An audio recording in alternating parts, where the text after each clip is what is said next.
Hi, everyone. Thank you for joining us today. We're going to go ahead and get started because there is a lot to cover.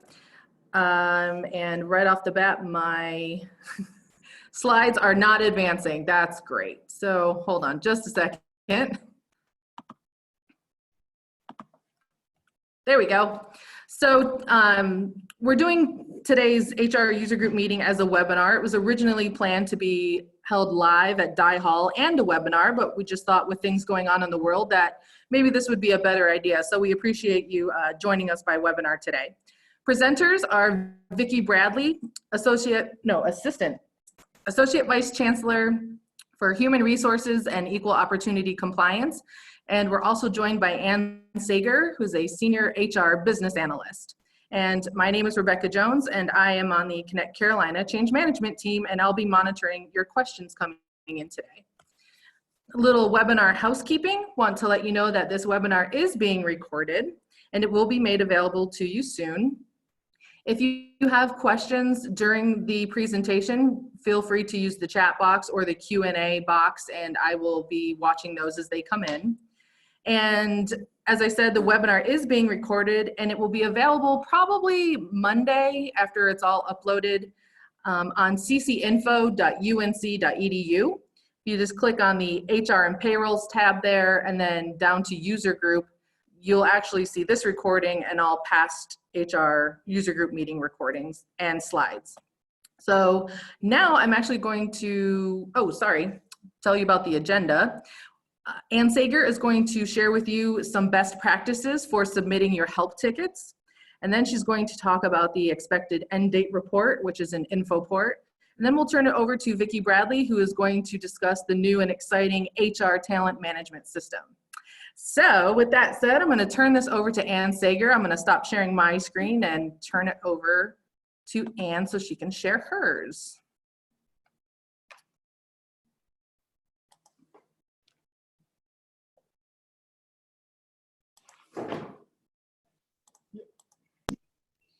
Hello, everyone. Can you see the campus in the background? So I'm Ann Sager. I'm going to talk to you a little bit about our how you submit help desk tickets. And the reason we're doing this best practice is we're finding that there's some confusion, and I'm hoping that this will serve as both a how-to as well as for anybody new who gets hired, they could come and watch this and know how to do it right from the get-go. So to get to this page, it's help.unc.edu. You will have to authenticate. Until you authenticate, you will not have all of the access. You will only see public things. And the way to know if you're authenticated or not is if you look in the upper right corner, I'm kind of circling it right now with my mouse, you'll either see your name or you'll see the word login. If it's login, click it, and then you'll have to authenticate. So with no further ado, I'm going to start with the how to do things. So the typical ticket that HR reps submit are usually related to data issues. And the way to think of data, hang on. Just a little bit louder. A little bit louder. All right, I've moved closer. I practically have my face in my keyboard. Most of the tickets we receive are related to data.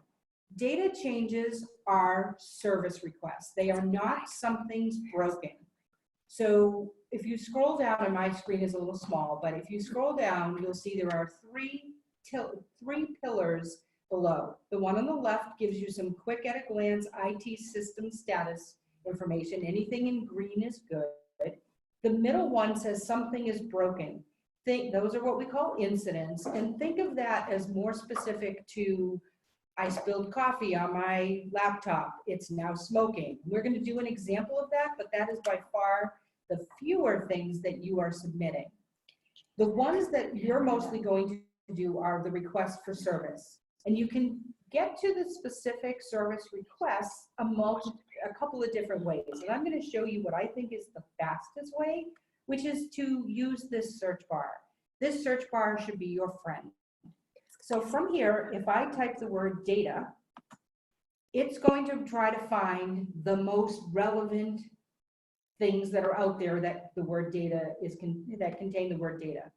And the first one, and anything with this little symbol is an actual service request, is the Connect Carolina Data Changes service request.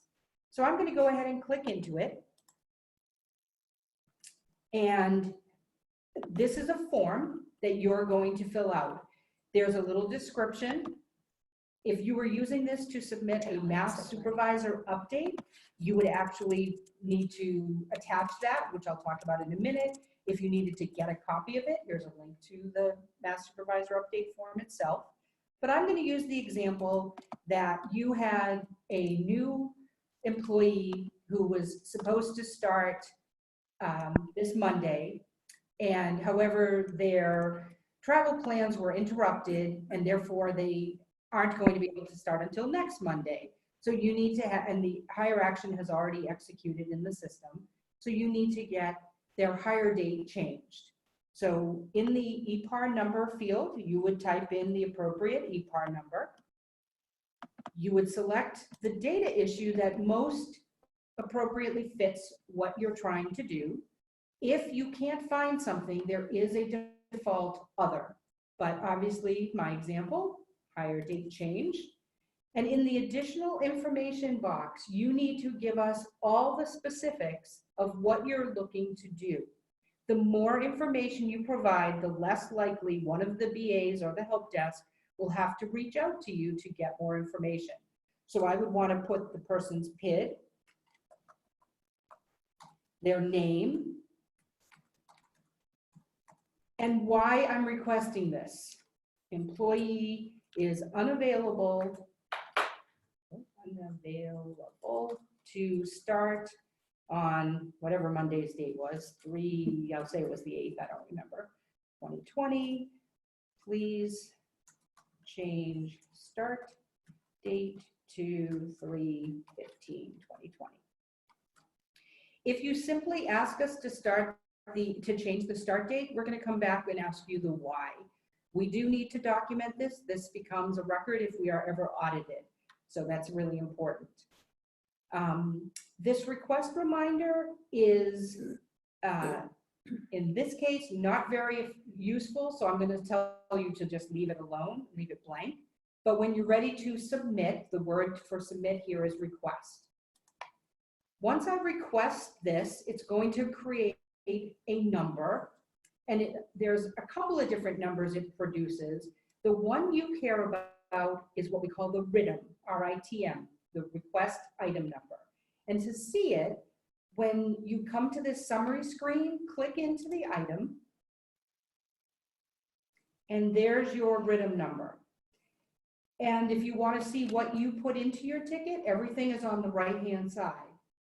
At this point, if you want to update the ticket, this is available for you to do using this type your message here send box. So, oops, the date should be 3/16/2020. And then you would send. That will automatically go onto the ticket. And if a person already has your ticket, they will receive notification that your ticket has been updated. So I encourage you to use this messaging option to reach out to whoever might have your ticket for status updates and so forth.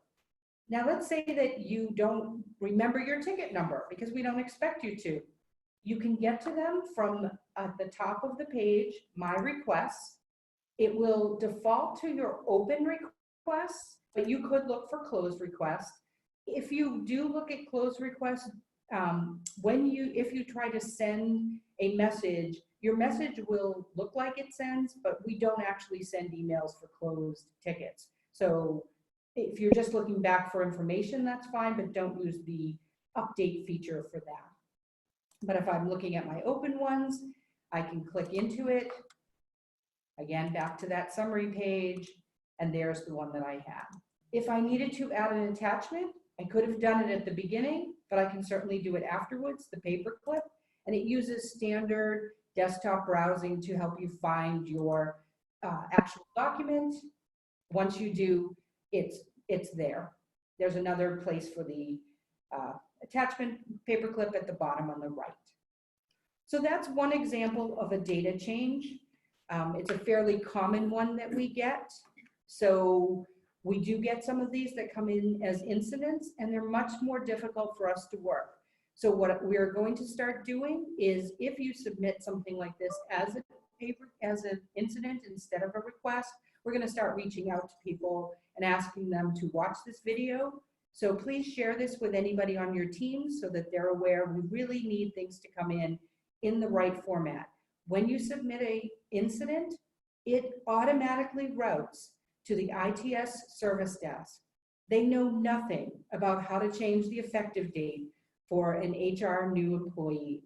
So hopefully they have seen a few of them and they will try to route it to the right place, but let's get there directly. The service request knows exactly where it needs to go. Do we have any questions before I go on? No? All right, I'm going to continue on. Another very common request we have are for payroll specific issues. And there is a easy way to go back to that homepage, which is click the well. And I'm going to type in the word payroll. And again, that icon indicates this is a service request. I can click in to start one. And it's a very similar process. I did not speak about this requested for initially, so I want to take the time to talk about it now. This should be the person who wants to be communicated regarding this ticket, not who is the subject of the ticket. So if you, the HR representative, are putting in a ticket on behalf of that new employee, the requested for is you, not the new employee, because you're submitting the ticket on your behalf. The only time you would really change this would be, and this is a kind of a odd example, but let's say that I was going to submit a ticket, but I'm going on vacation, and Corey Mims, who's very kind, has agreed to continue working on it while I'm gone. I want her to be the requested for, so I could change the name there, which would then change the requested for department if she were in a different department. That is not generally the case. I would say for the majority, you are absolutely putting your own name, which is the default. It will automatically, based on your authentication, know who you are. For payroll tickets, it wants to know, what is your payroll issue? And you have 5 choices. Is it an overpayment, an underpayment, a mobile device, or any other recurring additional payment, or a manual check request? If it is multiple things, such as it was an underpayment and a manual check, I would pick the manual check request because that will stand out quicker than the underpayment. So in this case, I will use that as an example. Again, your description box is all the information that you need to communicate what and why. So you would want to always have your PID. And this time it's Ringo Star. Let's see, this would be a case where hire action was approved after the payroll lockout. Financial hardship. Please process a manual check, or I'll just say manual check. If I try to submit this, I'm going to get an error, which we'll see in a minute. EPAR number here would be an optional piece. If you know it, put it in. And again, the request reminder, I wouldn't bother. So I'm going to go ahead and request. And to show you that errors show up at the top. They're highlighted in red. Mine kind of looks pink, but it is red on a better computer. And it's asking you for the payroll form. There are links to the payroll forms at the top, but hopefully you already have them. I'm just going to add something just to add something. Now I will submit it. And just like the data change. Now you have a payroll issue ticket. I can click into it in order to see its RITM number. There's my RITM number. And again, I can use that message box to send any updates. Maybe you recalculated and realized the amount was wrong on your manual check request. You could update here, new manual check request, amount originally incorrect. And then go ahead and do your attachment of whatever the correct one would be. Do we have any questions at this point? Nope. All right, I'm going to continue. Another common request that we get is for an employee who is having TIM issues. Typical one is they have a secondary job and they're unable to switch and do that transfer. So I would come back here and I would use the search. So I'm going to put in the word TIM. Now, unfortunately, this one doesn't actually come up in the order I would have liked it to be. So that tells me that we're getting more hits on this first one. The first one, the TIM issues service request, is intended, as it states, for help for TIM administrators with actual TIM issues. So if you are a TIM administrator and you are having trouble doing a transaction, that's what you use. If it's an employee who's having issues, even if you're the TIM administrator, you would be doing this as a self-service ticket. Actually, it's not self-service. Well, it could be. Sorry, I'll take that back. It can be either self-service or it could be access. So again, it's you who we're going to communicate with, not the employee.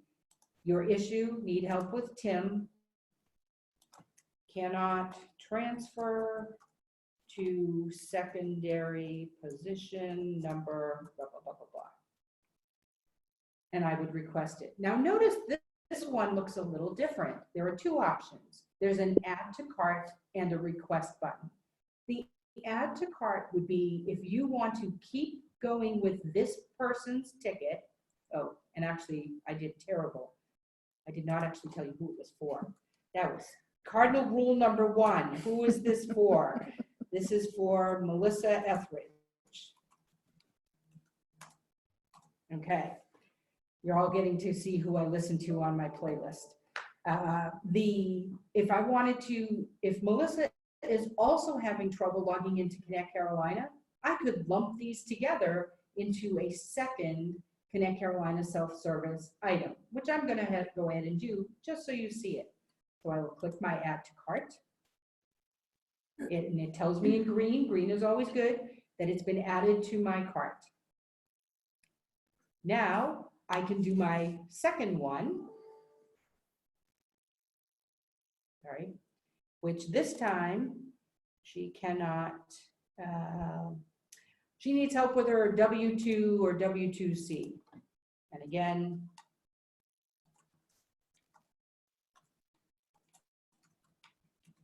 cannot figure out how to use the W-2C. I can add it to cart. So now I'm done. Melissa, those are all of her problems. If I don't empty my cart by submitting it, they just stay there. So I can go to my cart. I can proceed to checkout. This is just like shopping at Amazon, but not nearly as much fun. And I can check out. Now I have 2 items and they will be processed independently.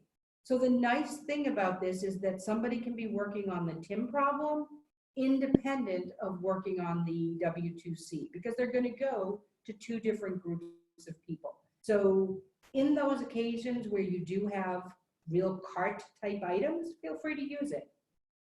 But I want to do the other way, which would be a TIM access issue. So again, whoops, going back to my search button, I type in TIM and I want to pick the HR system access. And this found every service request, every knowledge article, everything about Tim, which is why that list was fairly long. But I want to pretend that this is another Tim administrator who has a student who came to them and said that they can't get access. This time it's going to be, oh, I don't know who else to pick. Somebody said you had excellent musical taste, so make it a good one. All right, well, I'm going for an oldie. Billy Joel cannot transfer hours to position number whatever. And this does have an add to cart feature, but in this case, this is the only problem I'm having. So I want to go ahead and go right to request. And this will route to the business system help desk, who will then see if they can do anything. If not, it will be forwarded to the Tim group to work on. So at this point, I want to go look at my requests. I should have a whole bunch of them out there. And I do. Oh, they are closing them. I told the help desk they can just close all my tickets as they come in. So some of them are being closed. So those are 4 examples of using the service request. I'm going to take a minute to show you how to do an incident. Again, I expect I hope you'll have very few of these, but if you do, there is an appropriate usage. So I go back to the home page, scrolling down, this is the something's broken. And similar to the service request, there's a form to complete. It knows it's for me. If your laptop was 100% dead and you wanted a colleague to enter a service request on your behalf, they could make the requested for them. And in fact, I would encourage you to, because if somebody tries to email you and your computer is dead, you would have no way of seeing that email. But normally this is for you and your department. You can determine the urgency. So of course here at Carolina, everything's a high. But hopefully it is something small. Maybe you're looking for I don't know, you need a new cord, something that's not, because yours is shattering. That's not going to be an urgency of high. High is, I can't get my work done. My computer won't turn on. Whatever it is that makes it be high. Your preferred contact information. So some people would like to be contacted by phone, some want to be contacted by email address. Put in whichever and wherever you are. So if I were here, I like to be called. I'm a talk to kind of person, and I would put in whatever information. And I might even tell you, I work from 8 to 4. Describe my issue below. I spilled coffee on my keyboard. I think it may need replacing, or can we clean it? So that's my incident. I'm going to submit it. And incidents, as I mentioned, go to the ITS service desk. So they're going to look at this. They're going to see that my department has a dedicated resource for ITS services, and they will forward it to that person.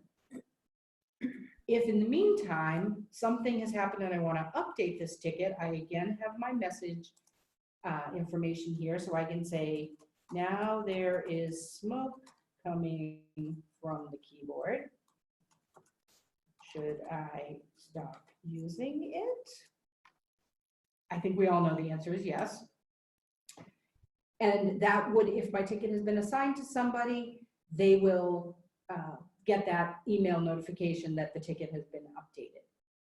So hopefully the distinction between an incident and a service request is a little clearer. Most of what the HR reps do are service requests because you're looking for us to provide a service, change data, process something, things like that. Do we have any questions? We do. We have a question. Does the help desk ticket correlate to the requesting party's job role? Can the only Tim admin or HR submit Tim changes? So there is no correlation. A service request can be started by anybody. However, that Tim one that I showed is intended for, I'll actually pull that one up so that you can see what the options are. This service request is for Tim administrators where they need an accrual or a time calculation change. They've got a sign off that they need removed. It does say Tim data issue, but it's really specific to the data within Tim, such as, I'm trying to think of another example. If you're trying to do a historical correction and you've run into a problem, which would also fall under the Tim functional how-to. So this really is limited and intended to be for Tim administrators only. Does that answer the question? We'll just say yes for now. Okay. If not, we'll come back to it. No other questions have come in. The person said yes, it did answer it. Fabulous. But there was a comment, that just said, can you let us know when this webinar will be posted? Because this is they're liking what you're saying, Anne. So as a reminder, yes, it will be posted probably by Monday morning on ccinfo.unc.edu. You can click on the HR and payroll tab and then click on user group and you can find this and past meetings there. One other question came in. If Tim has an error affecting someone's leave, that would be a Tim issue? Is the error happening to the employee or to the Tim administrator? I think that's where you make that distinction. If it is the employee themselves trying to do something in Tim, I would say that it is a self-service Tim issue. If it's the Tim administrator trying to do something to that person's record, then it would be through this Tim service request that you see up. Great. All right.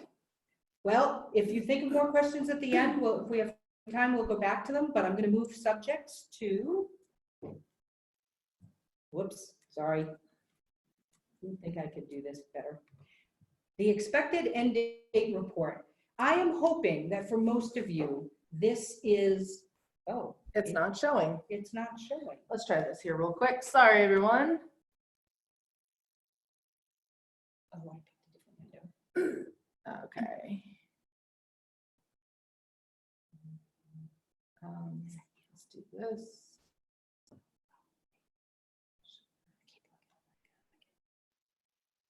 There we go. Sorry about that.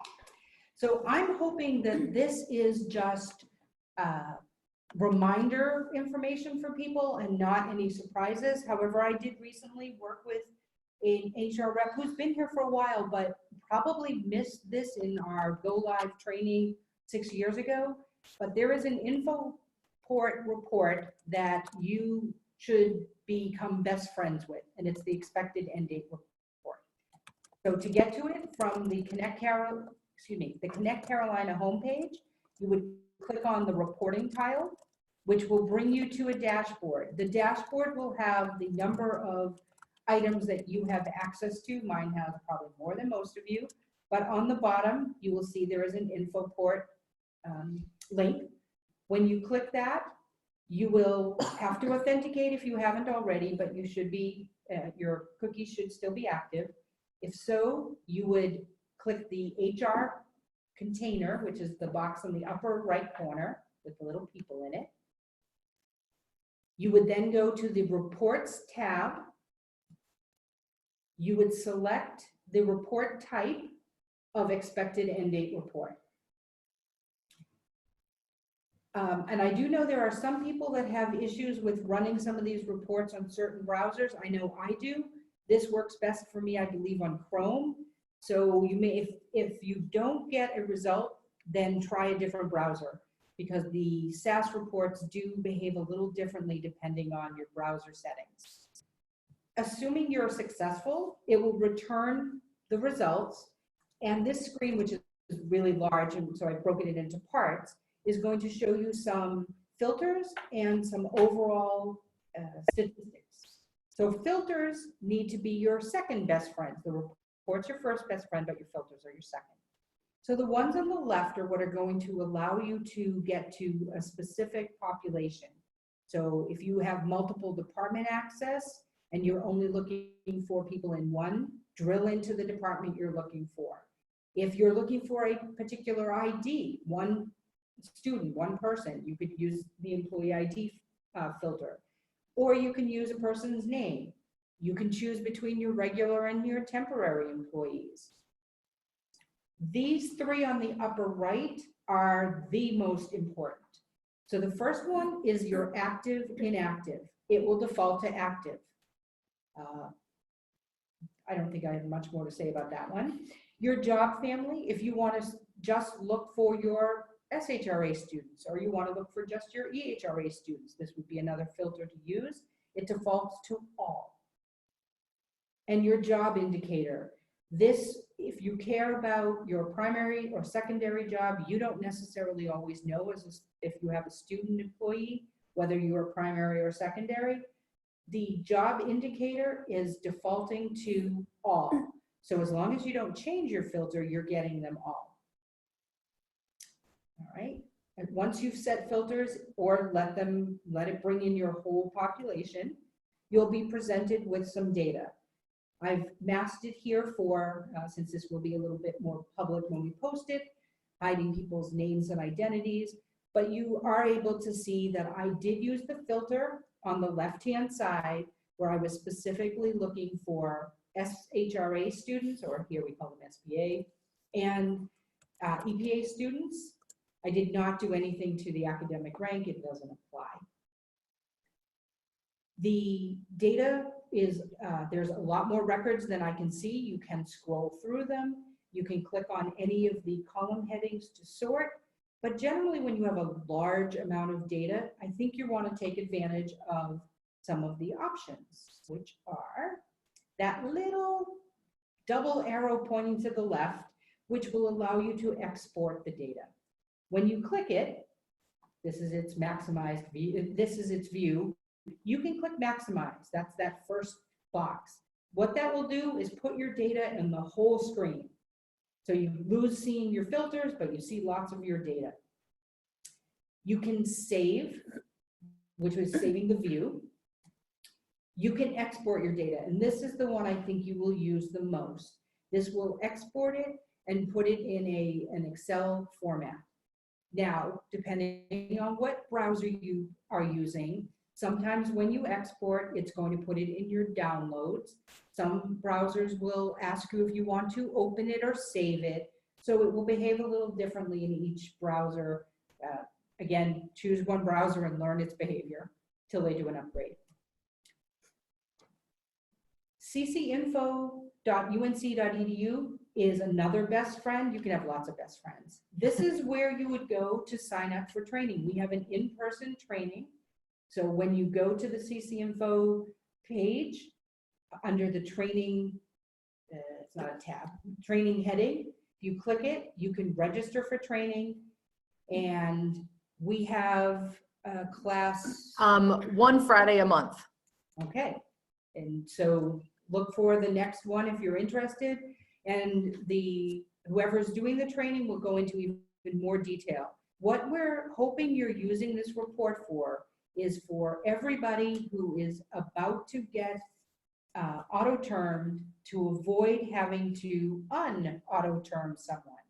So you should be running this report on a very regular basis. If you sort it by the expected end date with the most current at the top, they're going to stare you in the face. Please, you cannot imagine the number of backouts for auto-terms that we do. It is a number higher than I want to share. So please take advantage of using the InfoPort report. Do we have any questions? We don't. Looks like we're ready to move on to the next part. And as we're doing that, can you, a question, second part came into your previous presentation. Someone's comp time, this is an example, someone's comp time is expiring in 3 months, not 12. Is that TIM admin or user? Is the TIM, I would go back to the same question. Is it the TIM administrator asking the question or the employee? If the employee were asking the question, I would ask them to ask their TIM administrator, at which point the TIM administrator would put in that service request. Thank you. Okay, so Anne's gonna share or stop sharing, and now we're gonna go into Vicki Bradley. Let's get this going here. And can you see my screen? Yes. Okay, great. Great, terrific. Thank you. So Vicki Bradley, ABC and Human Resources and the Equal Opportunity Compliance Division, and I'm very excited to be here today to talk with you about the new HR talent management system that we will be implementing at UNC Chapel Hill. The system is by Cornerstone, and I'm going to share some details today about the Cornerstone project. So as I do that, we're going to talk a little bit about what is an HR talent management system and talk about some of the strategic partnerships that we'll be establishing as we roll out this new system. Talk about the estimated timeline, some guidance for change and things that you can be doing, and just kind of a general reminder that we're really hoping that through this project, folks will be thinking very transformational. So what is an HR talent management system? Basically, this system supports the talent management process, and it starts up at the top. The talent management process is in the boxes that are in the circle on the screen, and the new Cornerstone system is going to help with different activities that occur throughout the talent management process. And the items in orange are the things that the Cornerstone project will help us with. So first of all, as HR representatives, we need to be thinking about what kind of workforce do we need, planning ahead, what kind of employees do we need, what skills do we need. So Cornerstone will help us with our planning of our workforce. It'll help us with our competency management, thinking about critical skills gaps, and then how we address those skills gaps. So after you plan what workforce that you need, the next thing that you want to do is make sure that we attract. We are able to recruit and also onboard our the best highly qualified applicants that we can find. So the Cornerstone system will help us with that. It will provide us with a new recruiting system, and also we will have onboarding functionality in that new system. So after we hire our employees, we have the ongoing activities of developing our employees. So the Cornerstone product will help us with, first I'd like to start with learning management, right? So with developing our employees, there will be a new learning management system where employees and supervisors can log in and keep track of training that is needed for an employee or just general professional development activities employee may want to participate in. Also, it will have an online performance management system, so no more paper. We'll be able to finally move to an online performance management system. So after you know, we'll have iterative activities related to developing employees, and then next in the cycle is rewarding our employees. Cornerstone doesn't really offer things in that capacity for us and what we're doing, nor engagement really, except for the fact that we're hoping that employees will feel more engaged if they're having more focus on their employee development. So we are hoping that we will have benefits of engagement through the Cornerstone project. And then similarly, we were hoping that that will help us retain employees as well, because they will feel like they have the ability to develop their career here, and so we'll be able to retain them. So that's how Cornerstone is going to help us throughout the HR talent management cycle. And so I want to talk about each of the particular modules that we'll be rolling out. The first one is recruitment and onboarding. So currently, you know, there's a war for talent. Everyone is competing for the best employees. We have a large number of employers who are getting ready to retire. So we want to make sure that we have a recruitment system that helps us present our best face to the world and make sure that we are an employer that is attracting the best talent. So we want a system that's very flexible. It'll have dashboards. It'll be, and it will also help us in that once we attract employees and we hire employees, we'll be able to have a much smoother onboarding process. So it will be more user-friendly, we'll have better dashboards, and I think you'll be really excited with it. So next, I want to just give you a little flavor of what the Cornerstone Recruiting and Onboarding product will look like.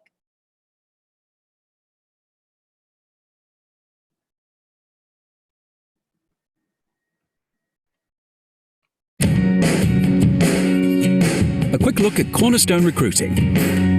Finding the right person for the job can be... Cornerstone Recruiting Suite is an intuitive talent acquisition solution that helps you find, hire, and onboard the right talent faster. Make a great first impression by creating an unlimited number of branded, customizable career sites that showcase your culture and attract the best fit candidates. Quickly post jobs online for the world to see. Customized with streamlined workflows that make it easy for candidates to apply. And once those applications start pouring in, Cornerstone makes it easy to view and manage all your candidates through the entire hiring process, all from one single page. Have large groups of candidates? Bulk Actions let you manage them with just a few clicks. Easily move candidates forward, close them, or flag them for easy reference. Once you've found that perfect person for the job, Cornerstone allows you to make it official with dynamic offer letters with sections that can be easily added or removed to match the offer. Then make them feel like part of the team, even before day one, using Cornerstone Onboarding, which helps you connect and socialize them within the organization and provide all the tools, forms, and resources they need to be. Get hiring. Learn more about Cornerstone Recruiting Suite at csod.com.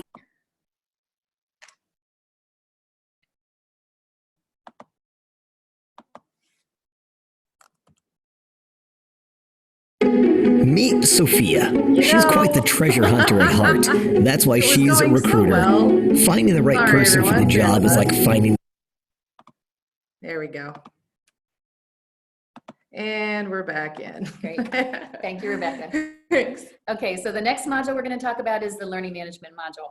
I'm sure all of you are very familiar with right now when an employee needs to get training on something, there are multiple places they need to go, whether it's to you can go to PeopleSoft through Connect Carolina and get HR training. You can go to the finance website for finance training, EHS website for EHS training. There are just multiple places where employees have to go for training, and finding that can be very challenging. And then on the back end, after training is completed, there's not a consolidated training record.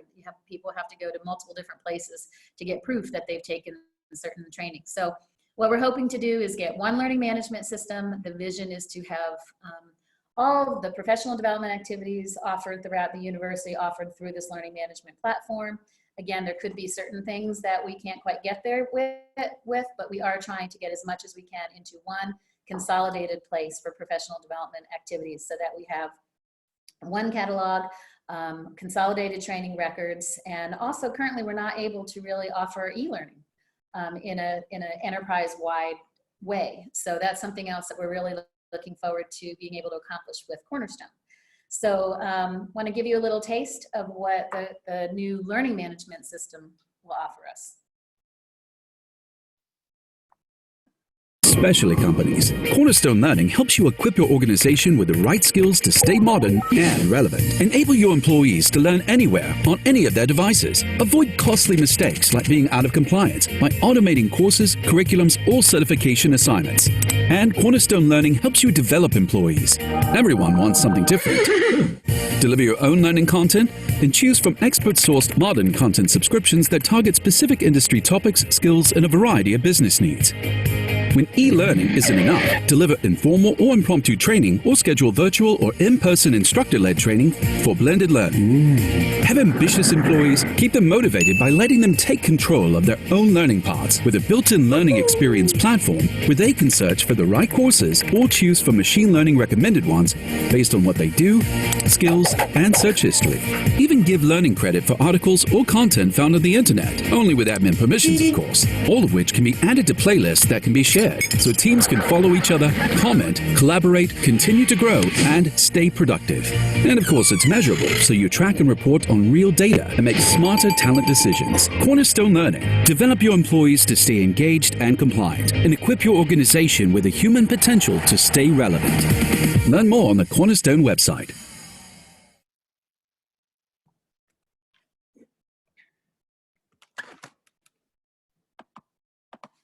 We just really want you to see these videos. Terrific, thank you. So the third system we're going to talk about today is the performance management and succession planning system. And I will say that in the state environment, we can't really do succession planning the way folks can do it in private industry. We do have open searches, and so you can't just pick someone and kind of groom them for the next job. But there still is an element of making sure that people are ready for next. So that is part of this module. So with the performance management system right now, as you all know, it is largely paper-based and very difficult to maneuver through paper when everything else that we do pretty much is automated, or much of what we do is automated. So we do want to move to an online process, which is user-friendly. I know we spend a lot of time going out to find out what is the correct form to be used this year, populating PIDs and typing in names and typing in all information into your form. So when we have an online system, the forms will be out there created for managers to use, and then they can type in the information or have someone, if they need to have a delegate, potentially do that for them. And then it will be routed so that we're no longer chasing down paper and trying to get hard signatures on paper. And then at the end, it'll be electronically stored. So later on, something happens, you need to go back to someone's performance review, and it'll be right there in the system. So we're super excited about rolling out an online performance management and succession planning tool. And we'll give you a little taste of what that's going to look like.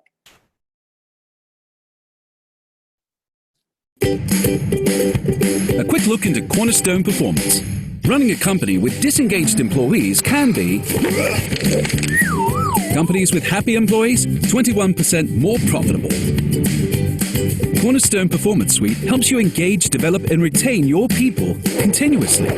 Use cascading goals to help employees feel valued and see how their contributions align with the business. Then engage them with meaningful growth opportunities. You can even create actionable development plans so they have a clear path forward. As they grow, your company grows. Reward and recognize everyone's efforts by giving them a shout out with badges or private feedback. Plus, what they really want. Incentivize and reward their performance while within budget, so you stay. And let's not forget the silent heroes, our manager friends. We make it easy for them too, with a performance review tool that lets them comment, rate, and assign development. It's all here, and admin configurable, of course. Managers can make better talent decisions, and it's easier to spot and develop talent to keep those key roles filled.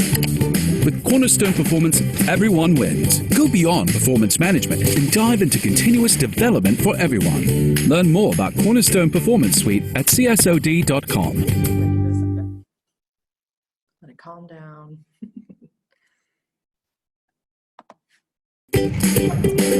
Great. There we go. Thank you.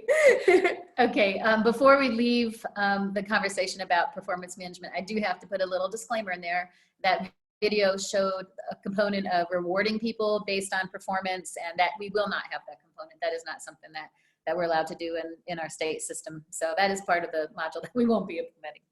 All right, so let's talk a little bit about the strategic partnerships that folks that we're engaging with on this project. First of all, the system office. We actually had chosen Cornerstone to be the vendor of choice for us for learning management a couple years back. And we, at the same time, different things were happening around the university. The system office also was beginning of the process of looking at an HR talent management system to be offered system-wide to all the UNC constituent institutions. So we engaged in that process with them, and submitted our requirements, looked at a whole bunch of different vendors that we had done previously on our own. And they came to the same decision or we all through the system office came to the same decision of using Cornerstone. And that was the same vendor that we had chosen when we went through the process, our own selection for a learning management system. So we were very excited that the system office selected this product for all the university systems. So we are working with them. They are piloting the rollout of a learning management system with 4 of our constituent institutions, and we are working with them. System office actually has we run PeopleSoft for them, so we will be assisting them on their pilot of rolling out the learning management system, and we will be doing our own project to roll it out to our university as well. So we'll be partnering very closely with the system office, and of course we'll be working with the campus units. I want to make sure that we have folks, HR representatives, HR officers from around campus that are being kept abreast of what's going on in the pilot, involve them in some of the activities that we'll be doing. So we will be making sure that campus units are kept up to speed with what's going on and have some input into how this will be done.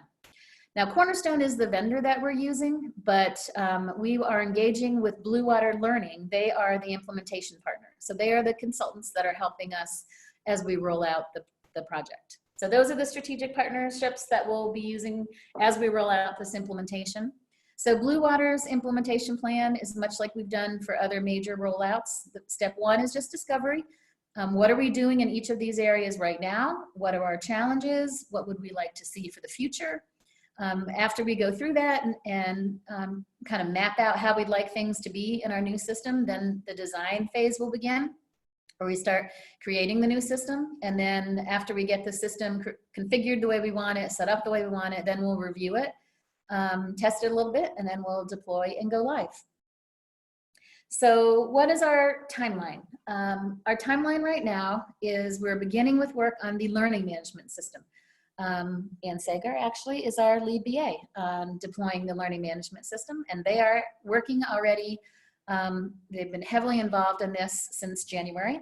We've actually loaded it in some of our first data into the system to begin to start looking at it a little bit. Learning management, we are anticipating will go live. It will be ready by the end of June, so it will probably go live end of June or early July. Then the recruitment system, we are planning on starting work with that system in March, and that will continue on through October, November.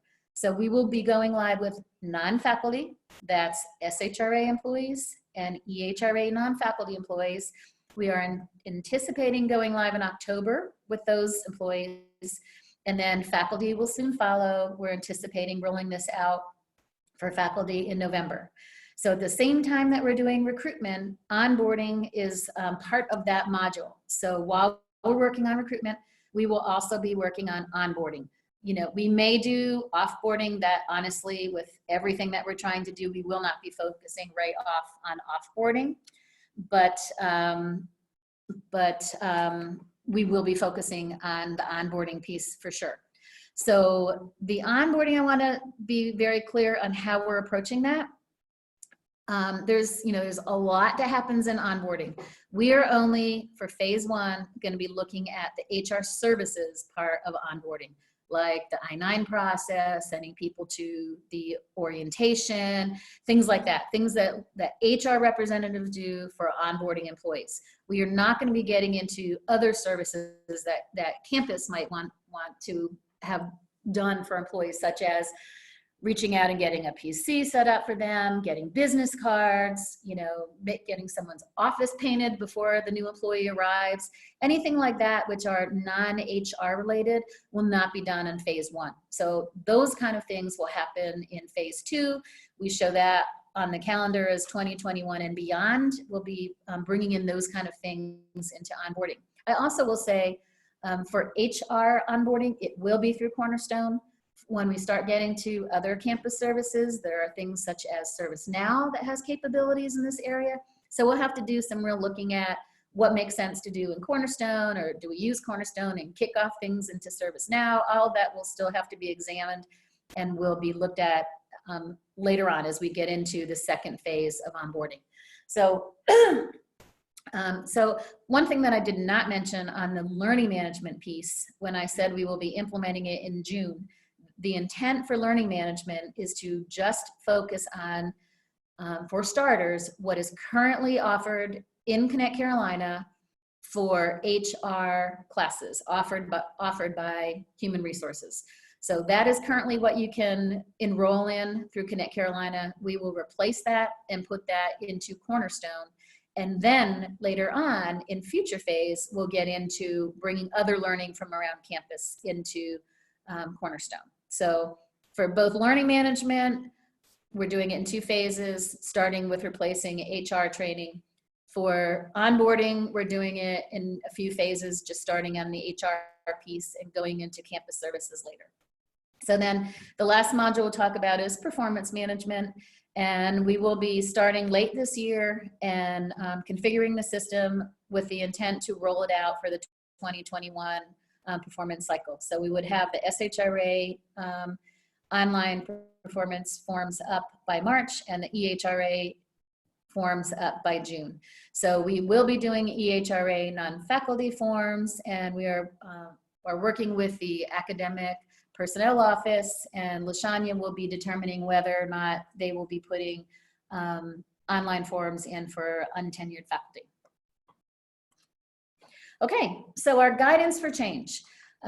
We're asking the team and asking campus we bought Cornerstone for a reason. They're best of breed. They do it really well. So we will be changing our business processes to match what Cornerstone offers as far as functionality.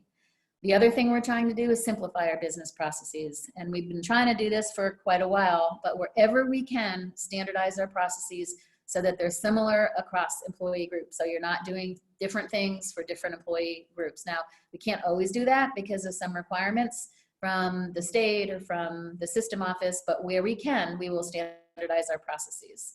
And we also want to just look at how this change affects all of the users of the system and ensure that people are aware and prepared for this system. So what can you do? We will be asking you. We will be providing information, asking for feedback. We want to hear your thoughts and ideas. We want you to start thinking about how this will affect what you do in your areas.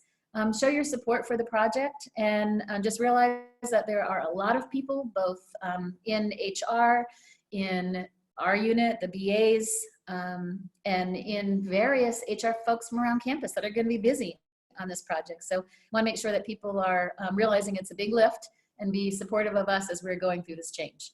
And last but not least, we want to ask people to keep an open mind and think big. What we're really trying to do is transform the way we do our work. So we're asking folks as they start thinking about our new processes to not just duplicate what we did on our old systems, but to rethink, reimagine how we can conduct HR. So I think this video gives a flavor of what we're trying to say by think big, think of really transformational change.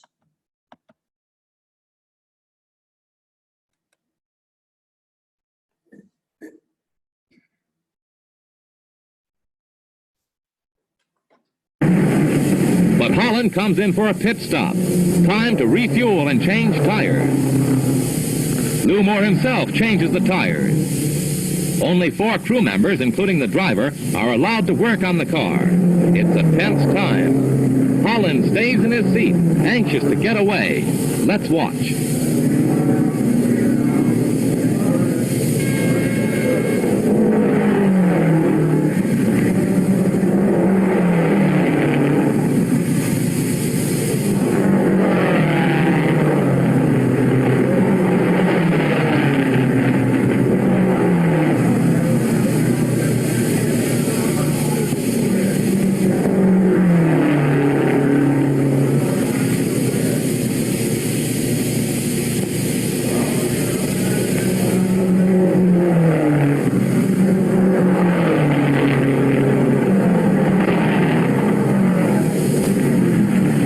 Are changed at last.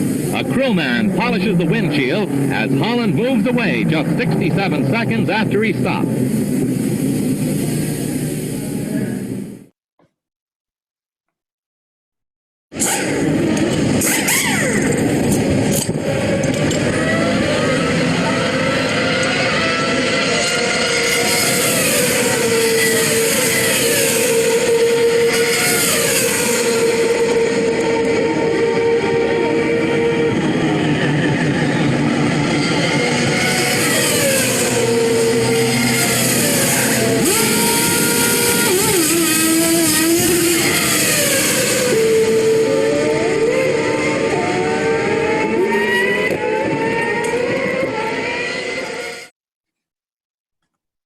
So I love that video. That really shows what we're talking about when we talk about transformational change. And we hope that as people think about how to conduct new HR in the new world, that we're really able to implement that kind of transformational change.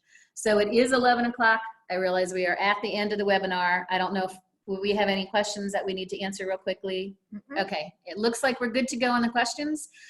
This video will be posted out on the HR user group meeting video, so feel free to look at it again. And we're very excited about this project and are really looking forward to talk with you more about it in the upcoming months. Thanks, everyone. Have a good rest of your day.